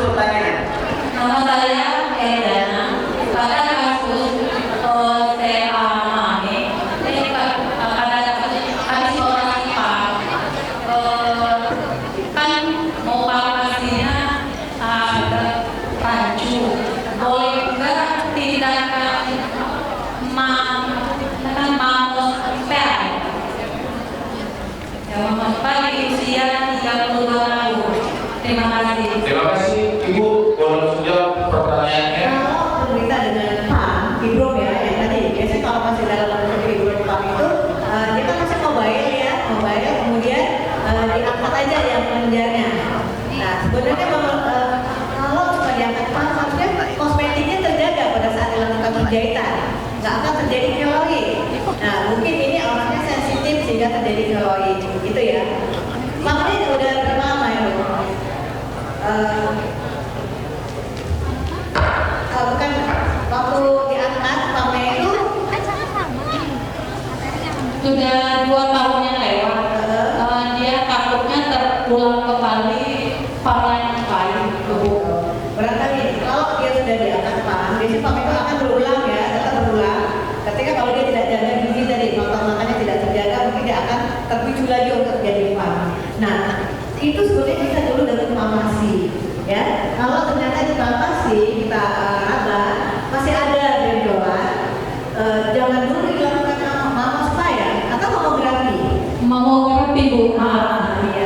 Ya. Jadi kita mamografi itu ketika payudara memang benar-benar tidak bermasalah, baru kita lakukan mamografi. Kayak tadi kan baru 2 tahun, nah, mungkin dia konsul lagi aja ke dokter, di farmasi lagi. Kalau memang sudah dinyatakan bersih, ya baru kita lakukan mamografi. Tadi sebaiknya 40, tetapi kalau ada indikasi, ya mungkin boleh dilakukan. Yang penting konsul dulu ke dokternya, gitu ya. Mungkin cuma ini bisa jawab dari saya ya. Ya Bu, terima kasih. Terima kasih Bu yang tengah. Ya, boleh Pak. Yang tengah belakang. Ya, silakan. Perkenalkan, nama saya Rida Febriana, mahasiswa dari Sri Muhammadiyah. Saya ingin bertanya, apakah ada pengaruh untuk mengakibatkan penyakit kanker payudara pada orang yang melebihi berat badan yang batas normal atau obesitas? Dan apakah ukuran payudara yang besar dapat memacu kanker payudara? Terima kasih. Untuk payudara yang lebih besar itu akan lebih beresiko untuk terkena kanker payudara dibandingkan dengan yang volumenya lebih kecil. Jadi itu tidak ada. Kalau saya secara pribadi belum pernah membaca penelitian atau teori terkait hal tersebut ya. Jadi sampai sejauh ini seperti yang sudah dijelaskan tadi juga oleh Dr. Nurbodi, kemudian dari semua yang sudah saya sampaikan juga itu tidak ada faktor resikonya, tidak ada dari volume payudara. Nah kalau misalnya dari lemak itu bisa jadi ya, kalau dari lemak bisa jadi terutama pada wanita yang sudah memasuki masa menopause ya, jadi dia akan lebih beresiko untuk terkena kanker payudara. Jadi tidak mesti kita harus menunggu sampai menopause, jadi sebelum menopause juga kalau bisa berat badannya dijaga dalam batas yang normal ya, jadi jangan terlalu overweight atau apalagi sampai obesitas. Jadi kalau bisa dalam rentang indeks massa tubuh yang normal ya. Nama Melita dari STK Bina Husada. STK Bina Husada. Silakan. Apa ada makanan yang bisa menyembuhkan kanker secara alami tanpa menggunakan obat-obatan? Apakah ada makanan yang bisa menyembuhkan penyakit kanker itu sendiri? Betul. Tadi dari slide saya mungkin sudah sampaikan bahwa untuk pengaturan makanan pada penyakit kanker ini itu tidak hanya melalui makanan. Jadi untuk menanggulangi penyakit kanker itu sendiri itu tidak hanya melalui makanan. Jadi dia bersifat tidak bersifat konvensional. Ya. Jadi dalam hal ini setahu saya pernah baca itu makanan itu adalah sebagai pendukung dalam proses pengobatan dan pencegah. Ya. Jadi di samping nutrisi itu ada tindakan medis lain seperti kita tahu ada kemoterapi dan radioterapi. Assalamualaikum warahmatullahi wabarakatuh. Waalaikumsalam. Nama saya Dina Nazriasari dari Rumah Sakit Muhammadiyah Palembang. Saya ingin bertanya sedikit, apakah benar saya pernah membaca artikel bahwa jengkol itu salah satu makanan yang bisa mencegah penyakit kanker? Terima kasih. Wassalamualaikum warahmatullahi wabarakatuh. Terima kasih Mbak Dina. Ini pertanyaan yang bagus ya. Pasien-pasien banyak sekali yang bertanya seperti Mbak Dina. Bukan hanya jengkol yang ditanya juga, gimana Bu kalau ketik, gimana kabau. Ini. Jadi Mic-nya agak low. jadi Mbak Dina seperti ini. Kalau kita tidak bisa memastikan mengatakan bahwa ini tidak menyembuhkan, kalau ini tidak, yang ini bisa menyembuhkan, karena kita belum membaca penelitian dan belum ada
link ya.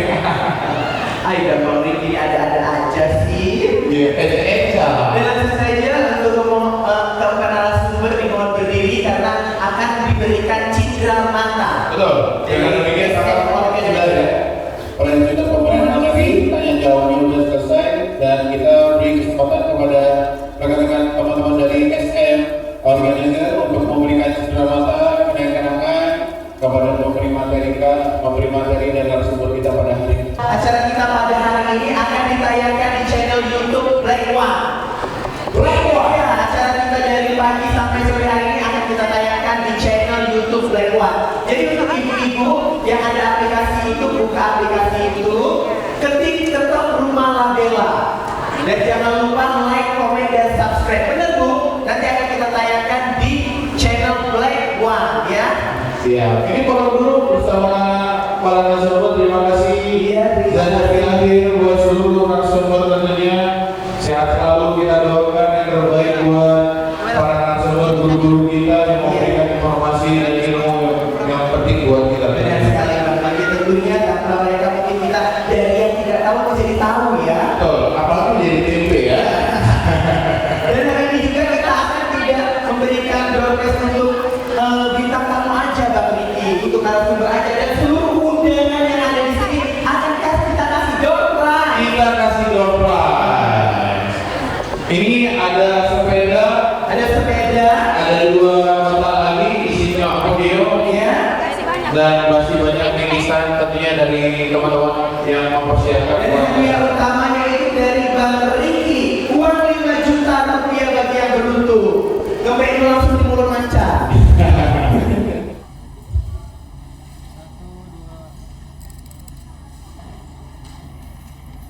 Oke, jangan lupa tonton di channel Black One ya, ketik ketok rumah label, jangan lupa subscribe, like, dan komen.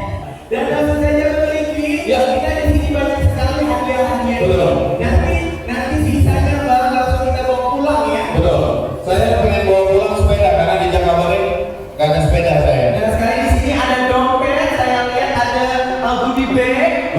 Ada apa ini? Pokoknya sandal luar biasa. Ada voucher. Salah satu hadiah utamanya yaitu sepeda. Semoga beruntung dan semoga bermanfaat. Nah, sekarang Bang Riki mau bagi yang mana dulu? Yang gede dulu, yang kecil dulu nih? Biar ada yang kecil dulu. Yang kecil dulu. Baru besar. Iya. Kalau yang besar dulu langsung balik ke ruang ini kakek. Kita yang kecil dulu ya. Iya.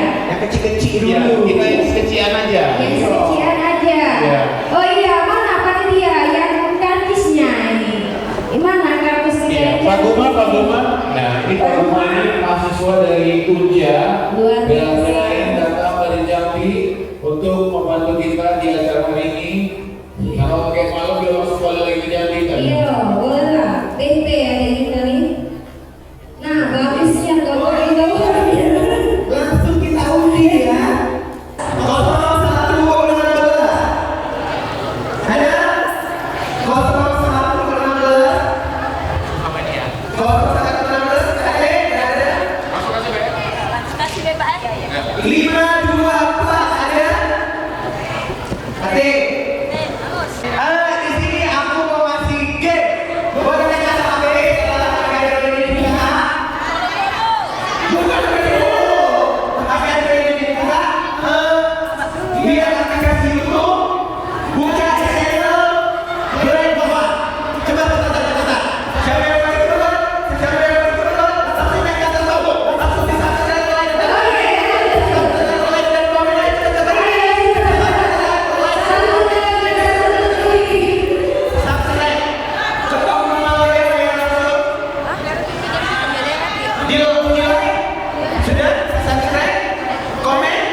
Nah, udah ya, langsung kasih hadiah, Mbak.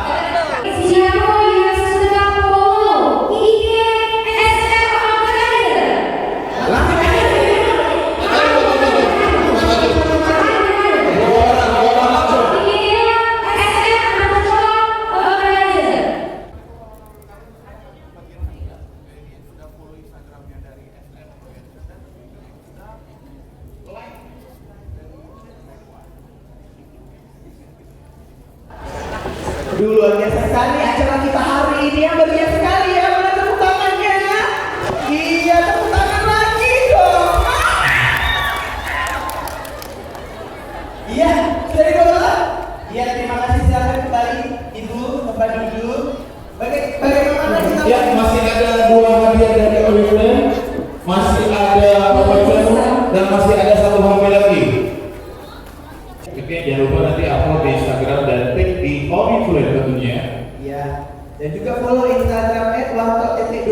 ya. Iya, terima kasih semuanya. Silakan. Hadiah utamanya ini kita undi ya. Kita undi. Siap-siap. Yang nggak balik-balik nanti kalau misalkan sepeda ini kata yang umpenya untuk MC.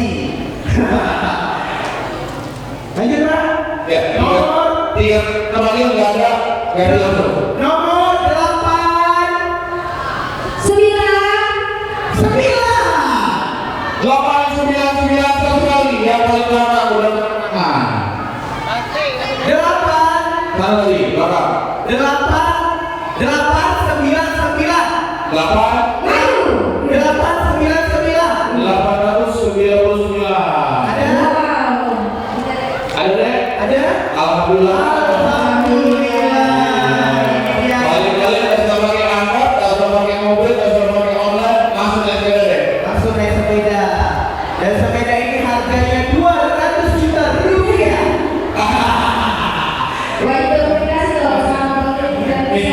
Ya, langsung difoto dong. 899. Ya. Oke. Boleh di sini terima urusan sama ketua acara. 1 2 kali lagi.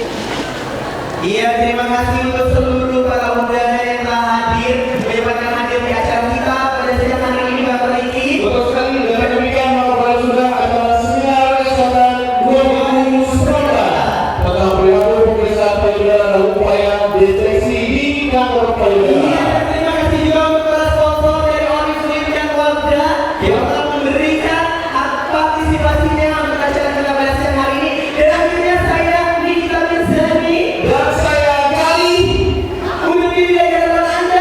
Wassalamualaikum warahmatullahi wabarakatuh. Waalaikumsalam warahmatullahi wabarakatuh dan semoga selamat sampai ke rumah.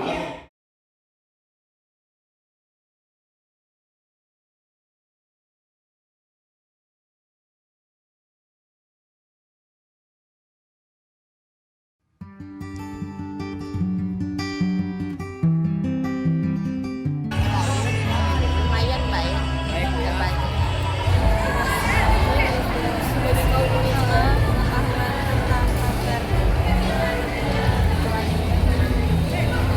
Mungkin untuk nambah wawasan ilmu dan juga bisa bertemu dengan artis-artis yang sebenarnya ada yang saya sampaikan dulu karena tingkatkan lagi untuk acara ini karena acara ini sangat bermanfaat bagi semua orang ya.